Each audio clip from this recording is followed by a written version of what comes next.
O inferno existe mesmo?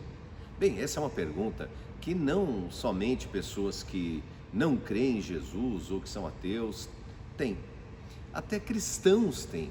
Cristãos, seguidores de Jesus Cristo, têm dúvida. Será que o inferno existe mesmo? Será que tudo que a Bíblia disse é real? Por que Jesus fala desse inferno? Poxa, de onde que veio essa história de inferno? Bom, pessoal, nós temos que voltar um pouquinho lá na Bíblia e lá para Gênesis, quando a gente vê a queda da humanidade.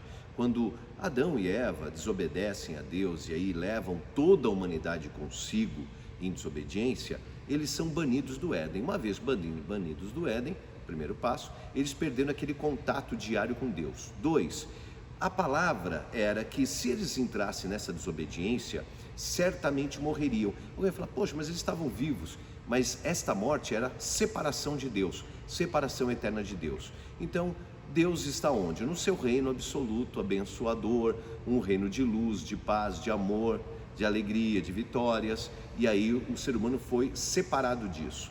Ok, qual o destino agora do ser humano? O ser humano então agora ele está destinado a fechar os seus olhos na terra e partir para uma eternidade sem Deus, ou seja, longe da luz, logo trevas, longe da alegria, logo tristeza, longe da saúde, da vitalidade, da vida, logo morte, que é a separação de Deus, tristeza, dores, e o próprio Senhor Jesus falou sobre pranto e ranger de dentes.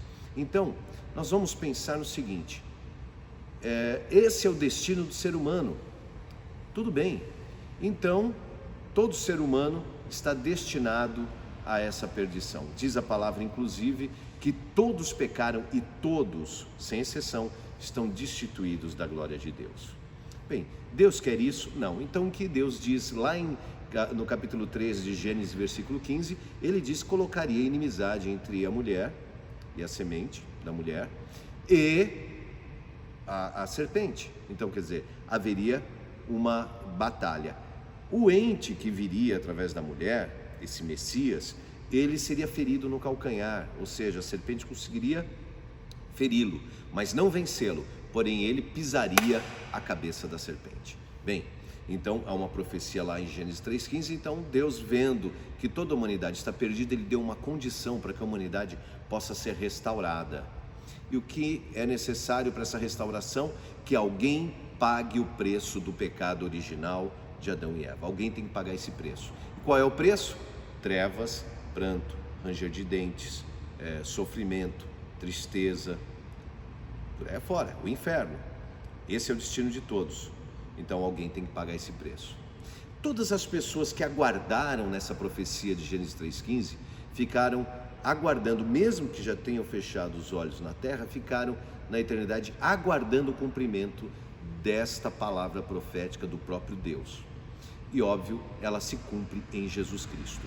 Então Jesus Cristo, quando ele morre na cruz do Calvário, ele tem que pagar o preço, e o preço não era aquela morte, não era os chicotadas, ser esbofeteado, xingado, ofendido, humilhado. Não era esse o preço. Lembra que o preço não é separação de Deus, é morte eterna? Então, Jesus, para pagar o preço do meu pecado, do teu pecado, o pecado da humanidade, ele tem uma missão. Ele tem que fechar os olhos dele aqui na terra e ir para a prisão eterna, ou seja, para o inferno, para cumprir a pena da separação de Deus, para cumprir o preço, pagar o preço do pecado original, o pecado original de Adão e Eva. É por isso que diz a Bíblia que por um homem entrou o pecado no mundo e por um homem o pecado foi tirado do mundo. Então Jesus vai para o inferno pagar o preço. Se Jesus não vai até o inferno, o preço não foi pago. Então o inferno existe? Olha, se ele não existisse, Jesus não faria tudo o que fez e ressuscitaria ao terceiro dia.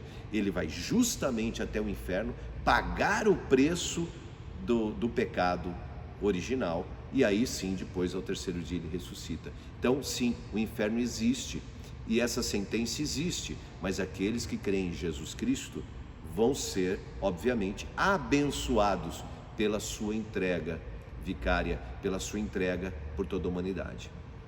Como diz a Bíblia, Deus amou o mundo de tal maneira que entregou o seu Filho unigênito para que todo aquele que nele crê não pereça, mas tenha vida eterna. Então todos que creram na profecia antes de Jesus vir, toda a humanidade antes de Jesus, amém, estão abençoados pela vinda dele. Todos que creram quando ele veio, amém, estão abençoados pela vinda dele. E todos que creem após a sua vinda, estão abençoados pela vinda dele. Então isto é atemporal. Ele já funcionava profeticamente, ele cumpriu a profecia e agora nós vivemos essa profecia, nós vivemos, graças a Deus, né? Graças ao amor de Deus, nós vivemos a alegria de saber que, ao fecharmos os olhos para este mundo, nós não partimos para uma morte eterna, que era a sentença lá do Éden, mas partimos para uma vida eterna na presença de Deus. Espero ter ajudado. Comenta aí se você quer acrescentar alguma coisa, se você quer falar a respeito, tem alguma dúvida, é bacana ter a sua participação e se você puder, compartilhe com alguém. Deus te abençoe.